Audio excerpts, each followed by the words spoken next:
सरडीपल्ली जो चर्चा के बहुत ही निकट है, मैं आपको दिखाऊंगा यहाँ का अब्बा दिवस का नज़ारा। तो बने रहिए अंत तक। दुनिया की भीड़ में मैं खुद को कितना तन्हा पाता हूँ, वो मिल जाए तो चैन मिले, उस दर पे सजदा चाहता हूँ।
पूर्व नवीन को जीगोर जोगोर यार गिया ज्ञान बीन को निमिएरा पूर्व तानुब जान बेलर आदिर येरा येरा कार कोट मैया पूर्व नवीन को जीगोर जोगोर यार गिया ज्ञान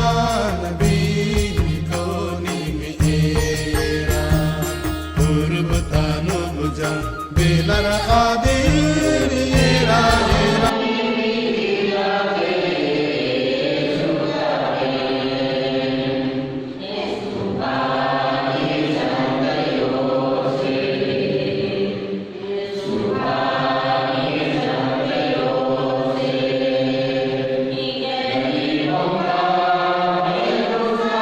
दाम्पत्य जीवन वह है जो स्त्री और पुरुष दोनों को एक बंधन में बांधकर एक करता है। यह बंधन पवित्र विवाह संस्कार कहलाता है एवं इसके बाद का जीवन दाम्पत्य जीवन कहलाता है। दंपति यानी जोड़े, स्त्री और पुरुष का जोड़ा जिसे एक धार्मिक, पारिवारिक, सामाजिक, नैतिक, कानूनी मान्यताओं, रीति रिवाजों के आधार पर स्वीकृति प्रदान की जाती है। विवाह के उपरांत स्त्री और पुरुष पति पत्नी बनकर जिस जीवन को जीते हैं वह दाम्पत्य जीवन कहलाता है।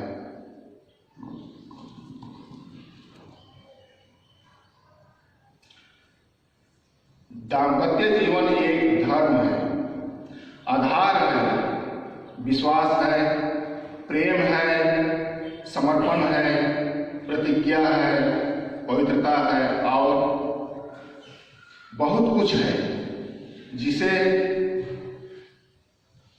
शब्दों में व्यक्त नहीं किया जा सकता है। हम क्रिस्तीय विश्वासों का दाम्पत्य जीवन अन्य समुदायों की अपेक्षा ज्यादा मजबूत, अटूट एवं शांतिपूर्वक होता है, क्योंकि हमारे कलीसिया के द्वारा कई तरह के नियम बनाए गए हैं। उन सभी नियमों का पालन करके हमें दाम्पत्य जीवन को जीना पड़ता है। यही कारण है कि हमारा पहचान अन्य समुदायों के बीच एक आदर्श दंपति के रूप में होता है। क्रिस्तीय समुदाय के पति पत्नी कभी अलग नहीं होते हैं।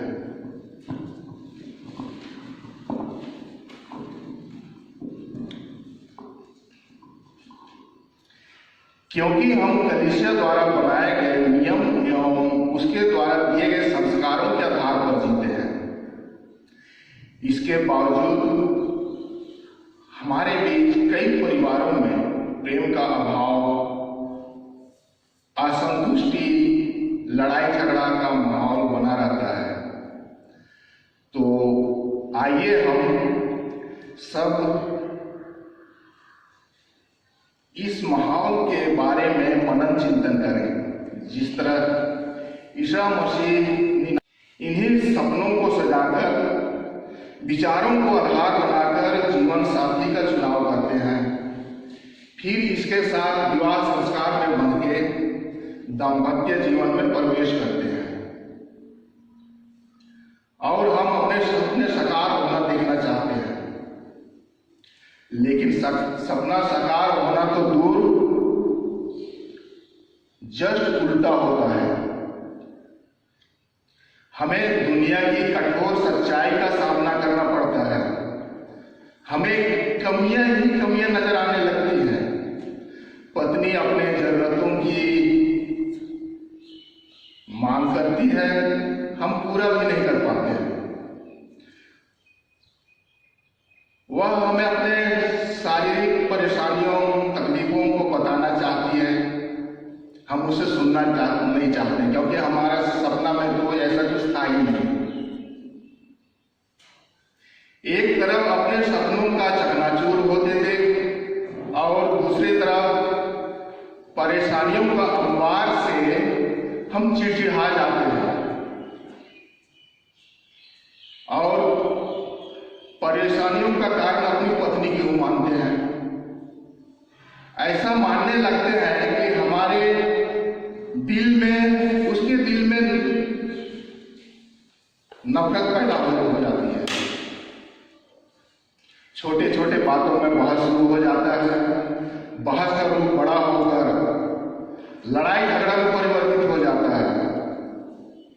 घर का माहौल ऐसा हो जाता है कि वहां दम घुटने लगता है। हम दूसरे दाम्पत्य जीवन में झांकने लगते हैं, दूसरों को देखने लगते हैं। हमारे अपेक्षा उनका जीवन खुशहाल दिखता है। हमें अपनी पत्नी के अलावा सबकी पत्नी अच्छी लगने लगती है। हम अपना दाम्पत्य जीवन को तोड़ देना चाहते हैं। हम दूसरा जोड़ी तलाशने लगते हैं। विश्वास सभी के पास है, सभी कोई अपने अपने विश्वास पे जीते हैं। सबका विश्वास हर क्षेत्र में अलग अलग है। जैसे हम बीमार होते हैं तो इसी विश्वास से डॉक्टर के पास जाते हैं कि डॉक्टर हमें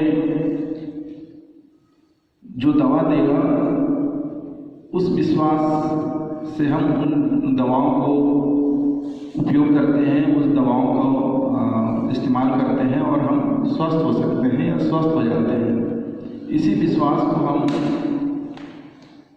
और भी देखते हैं कि जब हम यात्रा करते हैं या किसी बस में या किसी ट्रेन में या किसी हवाई जहाज में जाते हैं, तो हम उस ड्राइवर को या उस पायलट को नहीं जानते हैं, लेकिन इसी विश्वास पर उस पर हम यात्रा करते हैं कि वो ड्राइवर या जो पायलट है वो हमको सही सलामत अपने गंतव्य तक पहुंचा दे।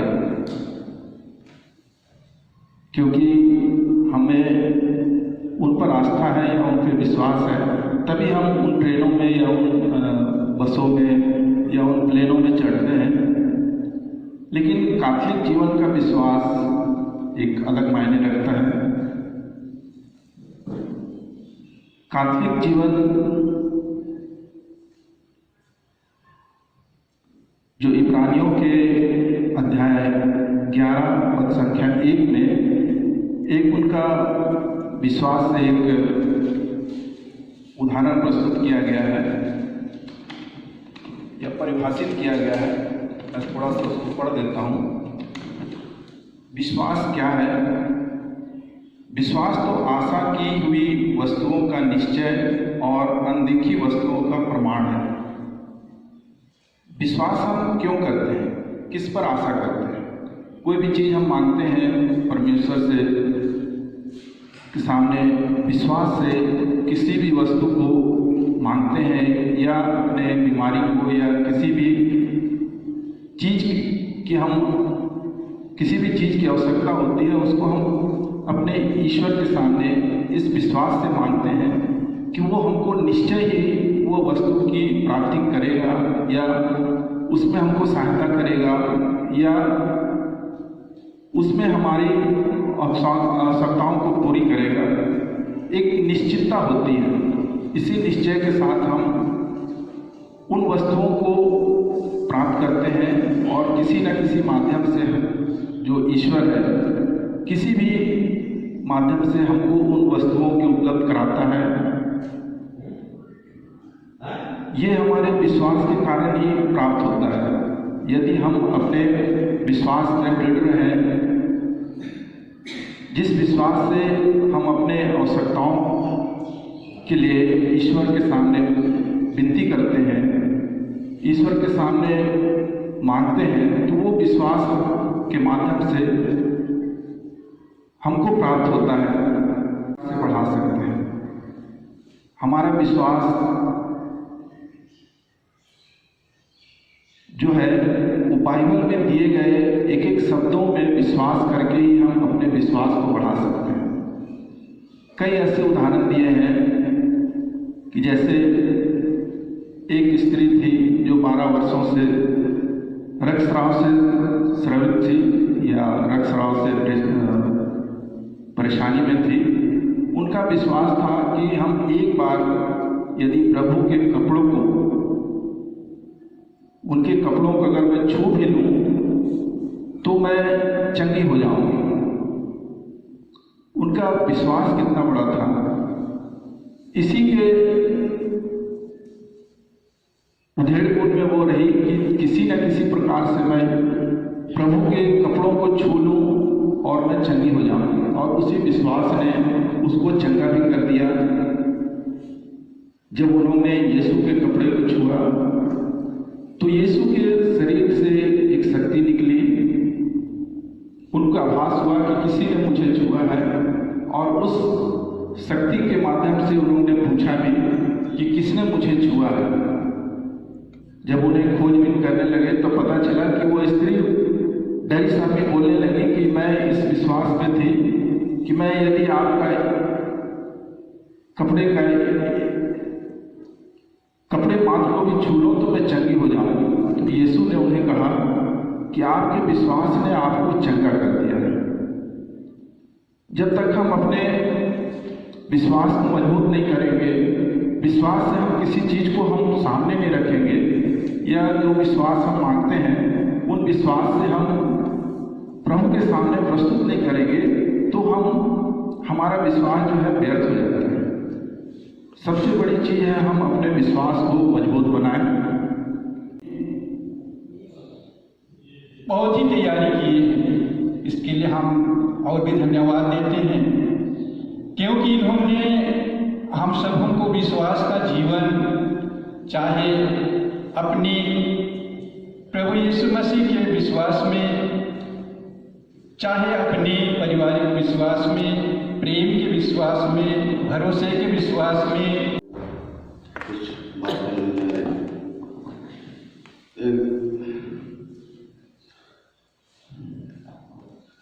एक जीवन में बहुत संघर्ष नाना प्रक्रिया काहे कि संघर्ष उनका जीवन की सन्नी पर्याप्त कष्ट उठवाना पड़ रहा, और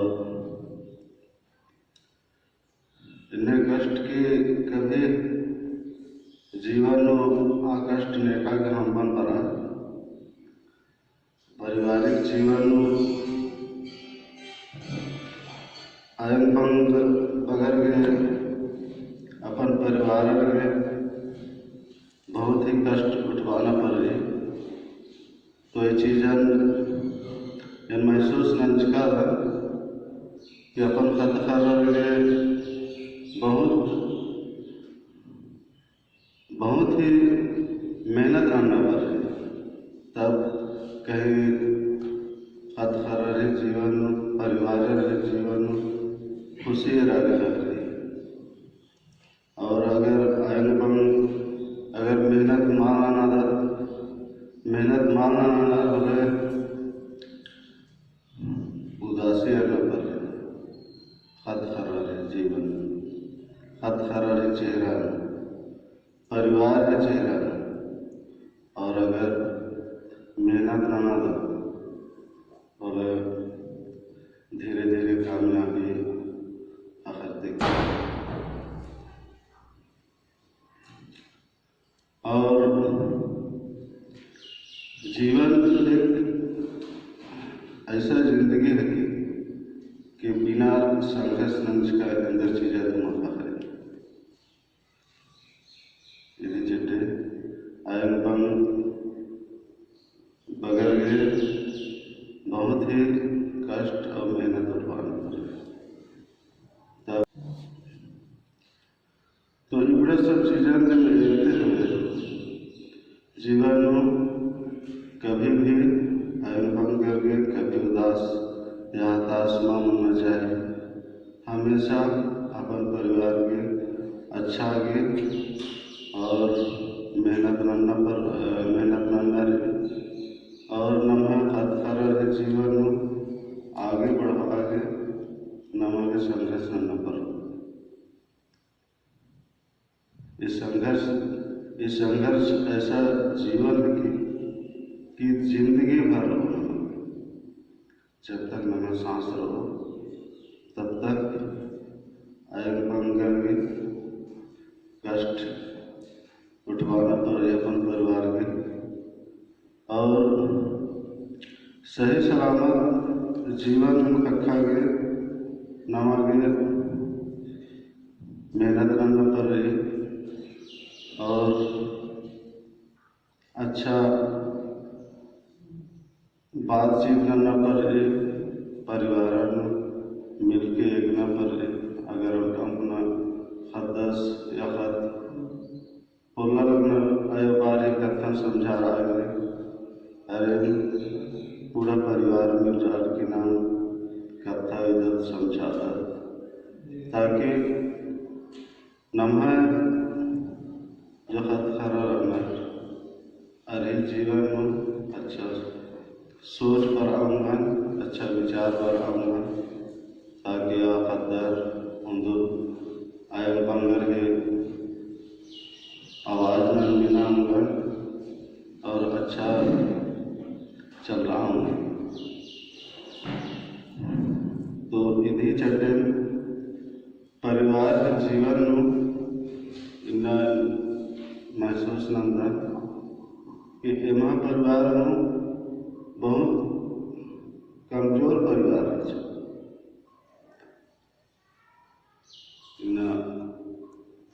ओना मौका गए हम बहुत दिक्कत नहीं, लेकिन संघर्ष ऐसा जीवन है कि हर मुसीबत से सामना करना भी सीखी। दोनों में बहुत मस्त गहरी दोस्ती, दोनों यार दोस्त थे। एक बार ऐसा हुआ कि दोनों को प्रतिरूप बदलना पड़ गया। दोनों को सोना और लोहा दोनों को अपना अपना नक्शा चेंज कर आकृति, तो आकृति अब उसको चेंज होने के लिए भट्ठा में दोनों को जाना पड़ेगा। अब लगी नंबर सोने की जब लगी तो वो भट्ठा में गया अंदर। लोहा बेचारा दोस्त है, हर सुख दुख में साथ रहते थे, तो सोने का नंबर आया तो लोहा क्या किया, गेट के पास गया और उसका इंतजार करता है, भाई मेरा दोस्त का क्या हाल होगा। भट्ठा में सोना तरासा गया, उसको मार कूट के आकृति बदल दी गई, गेट पेट से बाहर आया सोना, दोनों पहचान में आ गए। तो सोना और लोहा दोनों गले लगते हैं। पूछता है सोना कैसा है, तो सोना बोलता है, मुस्कुरा के बोलता है, बहुत अच्छा, मजा आ गया, कैसा लग रहा है। लोहा बोलता है, तेरे में तो निखार आ गया है ना। इसके बाद नंबर लगी लोहे की। जब लोहे की नंबर लगी तो लोहा को अंदर जाना पड़ा, सोना का मौका मिला गेट में। इंतजार करता है, लोहे को भट्ठा में डाल दिया गया, उसको फिर लोहे को फिर उसका जो भी करना था हुआ, उसका भी काम तमाम। बाहर आता है, चेहरा झुकाता है, सोना देखता है, दोनों गले लगते हैं। कुछ और थोड़ा सा हताश दर्द भरे निगाहों से आके मिलते हैं। सोना बोलता है, क्यों रे कालू, तू तो ज्यों का त्यों है, तेरे में कोई निखार नहीं, और अंदर भट्ठा में तू का जब गया तो हल्ला कर रहा था, रो रहा था, चीख रहा था, क्यों? बोलता है, हाँ यार, भट्ठा में जाते थे तो ठीक था, जब बाहर आया तो अपनों का मार बहुत दर्द था। जस्ट अपनों का मार बहुत दर्द था। यीशु के साथ नहीं हुआ था।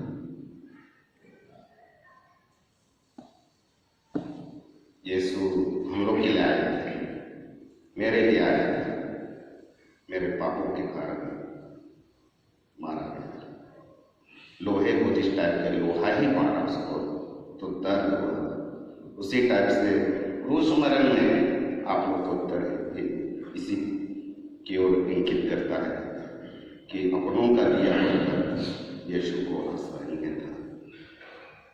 तब भी हालांकि और भी दर्द भरी,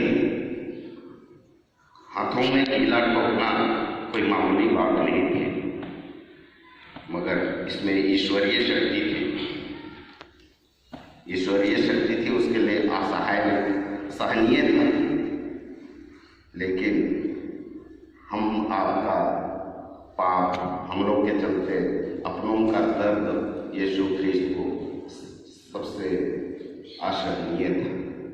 आइए हम इस में भोग काल में, इस पुण्य काल में हम अपने आप को जिस टाइप की शुरुआत से सुनते आए हैं प्रवचनों में, अपने को सही समय है अपने को एक आदर्श पिता बनाने जो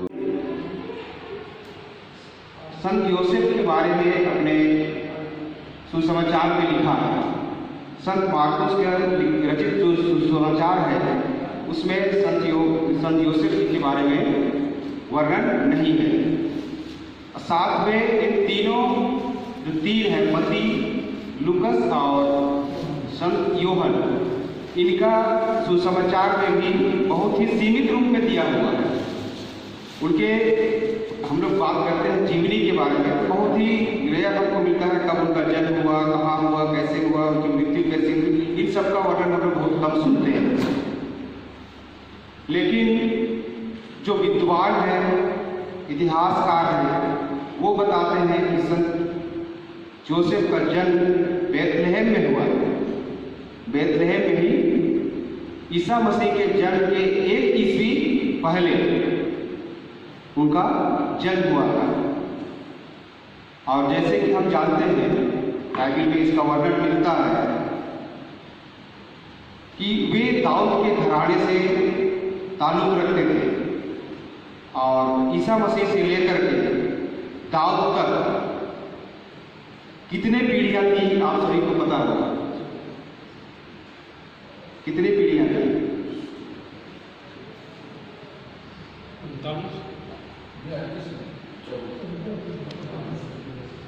हाँ किन्हीं ने कहा था लगभग 48 पीढ़ियाँ, 48 उसमें देखिएगा बाइबल में मिलेगा कौन किससे हुआ, कैसे उत्पन्न हुआ, ऐसे करके, और अंत में ईसा मसीह का जन्म होता है। तो ईसा मसीह का जन्म भी योसेफ के परिवार से जुड़ा हुआ, और योसेफ किससे जुड़े हुए थे? दाऊद के घराने से। इसलिए हम सभी कई बार कहते हैं कि दाऊद के पुत्र की होशाना।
गंदा दिखोगे।